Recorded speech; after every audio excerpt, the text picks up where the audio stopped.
Welcome to OTT Sports. I'm Michael Broughton. And I'm Mark Panis. And Mark, there is a wonderful West Coast business that completely disrupted the content industry. And it's certainly one of my subscriptions. And I think it's one of the top three for most people, for those who are fortunate enough to have subscriptions. And that's Netflix. Sure. A pure focus on evergreen content. They're there with, Disney, Amazon and Netflix are probably the top three. And then in the UK, it's probably Sky or Virgin, and BT. In the US, it's Hulu. But they're certainly up there in the top three. The Netflix and chill kind of verbiage is out there.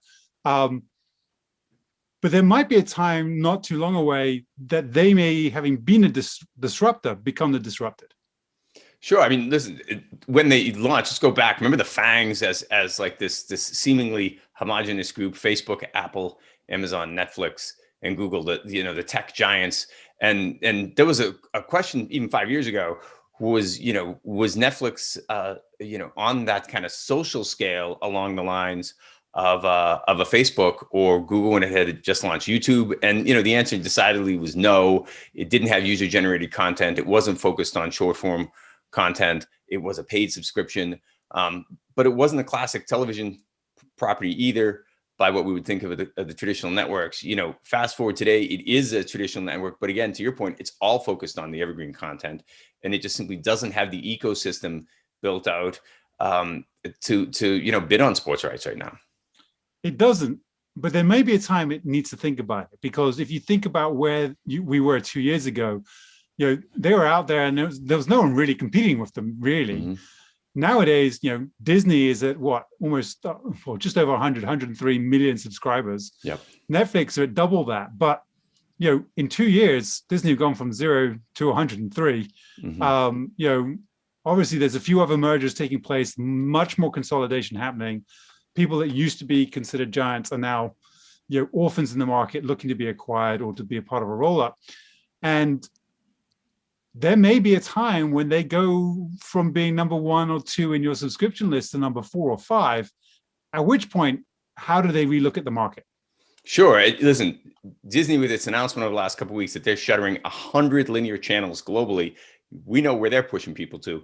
Their Disney Plus platform, they are going to be, if not at parity, they're going to be way up there from a competitive standpoint against Netflix, probably in the next couple of years. They own the best catalog in all of media in terms of evergreen content. And they have a tremendous war chest in terms of sports rights, and Netflix right now is simply not set up for it, right? They do not, they historically bought rights at a discount on a lot of product.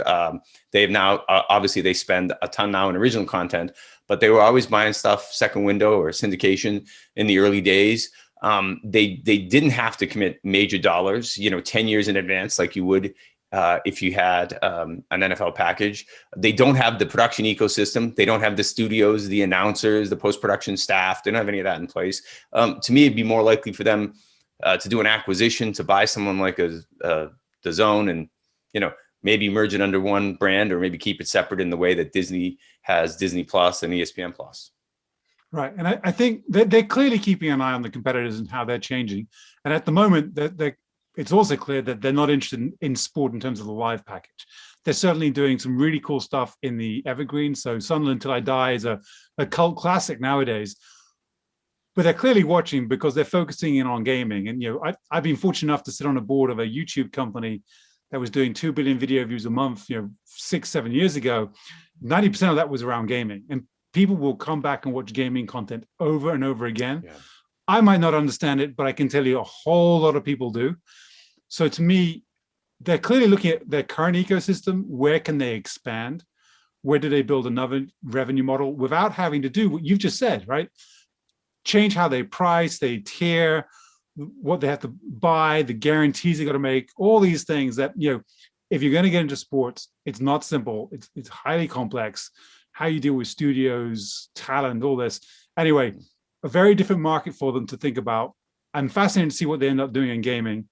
I'm certain this is not the end of it, as we see more consolidation happening. So keep an eye on the next stories that come out of Netflix and all the FANGs here on OTT Sports. Thank you for watching.